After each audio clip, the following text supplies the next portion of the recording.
There is a version of you in a parallel universe right now, where you said yes to that trip, took that class, showed up to that thing you talked yourself out of last minute. Now that version of you is a slightly different person. He or she is more interesting, more confident, carrying the story that you actually wanted to tell. The only difference between you and that person is a few decisions. That's it. I've been thinking a lot lately about the concept of a side quest.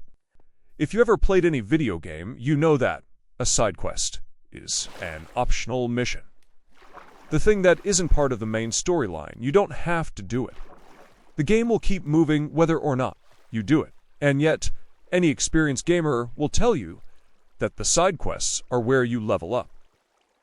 The side quests are where you find the best loot, meet the most interesting people, unlock the abilities that make the main story easier. The people who skip all these quests and sprint through to the main missions, they miss most of the game. I think most of us are sprinting through the main quest. Wake up, work, pay bills, repeat. And I'm not here to tell you that the main quest doesn't matter. It does. But if that's all you're doing, you're leaving the best parts of your life unplayed. So today I want to make a real case for why you need to start doing side quests. Not inspire you with pretty pictures of travel or guilt you, but make an actual, logical, somewhat urgent case, because I think when you hear it laid out clearly, you'll realize the cost of not doing them is much higher than you think. Let's start with the most confronting book I've read pertaining to this. It's called Die with a Zero by Bill Perkins, and the premise sounds extreme at first, it being, your goal should be to spend every dollar you have before you die because your money you don't spend on life experiences is wasted. Now, before you write that off, hear the actual argument, because it's not about being reckless with money. It's about a pattern Perkins observed over and over again. People delay the experiences they actually want until later, until they are more financially secure, until the kids are old, until retirement. And then later arrives, and either they've lost the health to do it, or they've lost the desire, or they simply run out of time. Our ability to enjoy experiences is not constant throughout our lives. It declines. You can hike at 30 in a way you probably can't at 70. You can stay up all night at a music festival at 25 in a way that would genuinely ruin you at 55.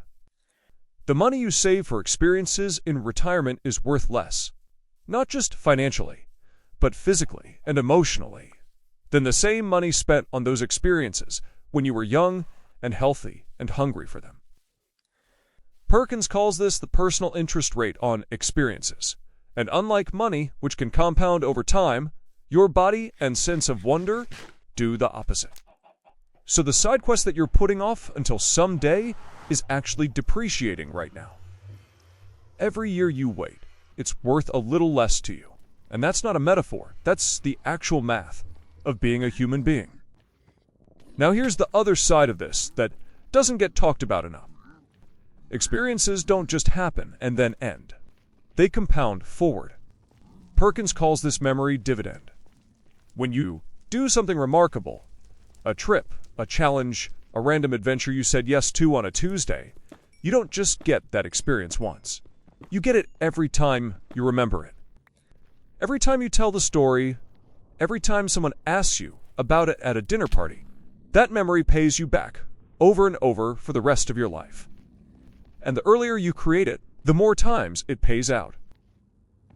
Think about the best stories you tell, the ones that come up at every gathering, the things that happen that you genuinely can't believe happened to you. Now think about how many of those came from moments you almost didn't do. That's the dividend. Side quests have the highest memory dividend of almost anything you can spend time or money on. Shonda Rhimes, the person who created Grey's Anatomy and Scandal, and basically dominated network television for a decade, gave a TED Talk about realizing she had stopped saying yes to things. This woman, who had achieved more than almost anyone by any external measure, looked around and realized she was operating on autopilot, declining invitations, staying in her lane, playing it safe. And she didn't experiment. She said yes to everything that scared her for one full year. Not everything in general, specifically the things that scared her. The things she had a reflex to avoid. And here's what she discovered. The things that scared her were also the things that made me feel most alive.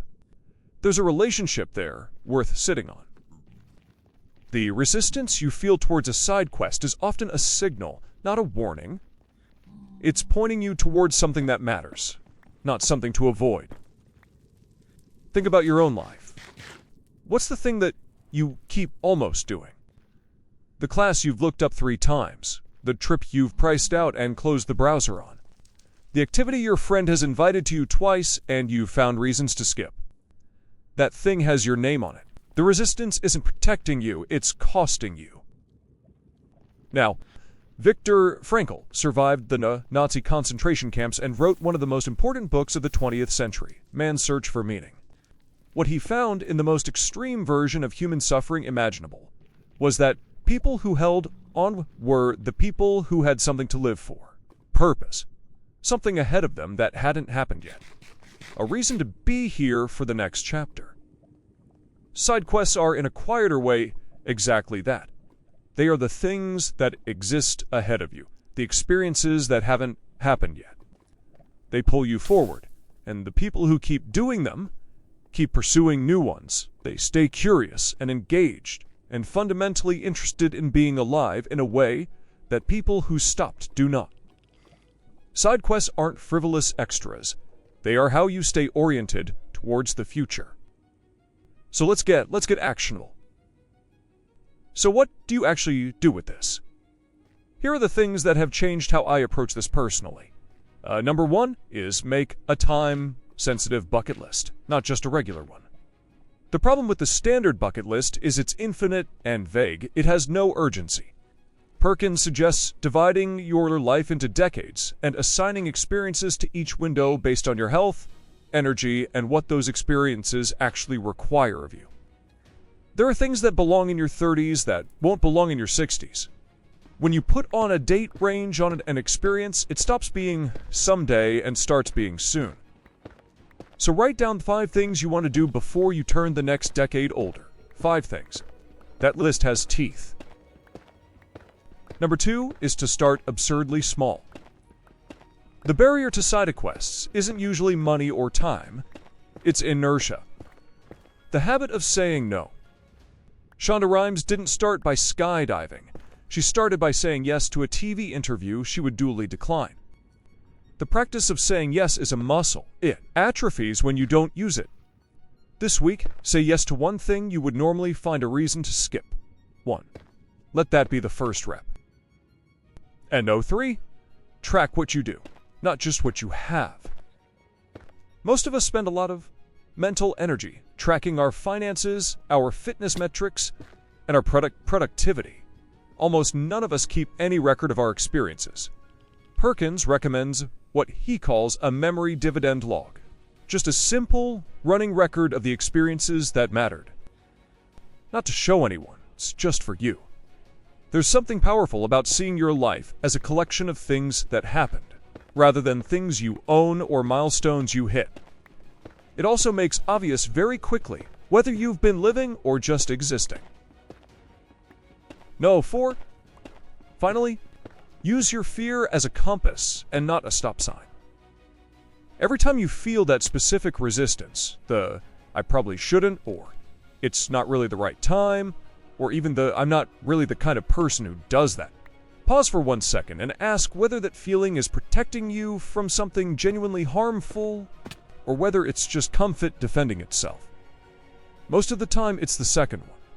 Most of the time, the fear is just inertia dressed up in logic. Here's the thing about that version of you in that parallel universe. The one who said yes, who did the psychers, who accumulated the stories and the skills and the memories. That person isn't luckier than you. They didn't have more time or more money or fewer responsibilities. They just made different decisions about what the point of it all was. The point isn't the main quest. The main quest is the container. The side quests are what you actually fill it with. You already know which one you've been skipping. You've known for a while. You've just been waiting for permission, or a good enough reason, or the right moment. But this is the right moment. So go play that side quest.